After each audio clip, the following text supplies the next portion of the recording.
সত্তা যিনি এই কিতাবকে অবতীর্ণ করেছেন তার বান্দার উপরে। কে সেই বান্দা? মুহাম্মদ রাসূলুল্লাহ সাল্লাল্লাহু আলাইহি ওয়াসাল্লাম। তিনি সুস্পষ্ট আয়াত কোরআন তিনি নাজিল করেছেন এই জন্য যাতে করে তিনি মানব গোষ্ঠীকে অন্ধকারের ভেতর থেকে আলোর দিকে নিয়ে আসতে পারেন। আর অন্ধকার মানেই হচ্ছে, এখানে যে অন্ধকার বলা হয়েছে জুলুমাত, এটা রাতের অন্ধকার নয়। এই জুলুমাতে অন্ধকার হচ্ছে মানব রচিত মতবাদ।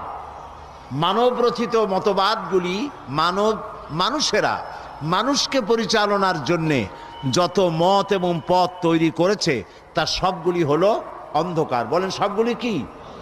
অন্ধকার। যেমন কমিউনিজম, সোশ্যালিজম, ন্যাশনালিজম, সেকুলারিজম, এই যত ইজম আছে, যত মতবাদ আছে, পুঁজিবাদ, জাতীয়তাবাদ,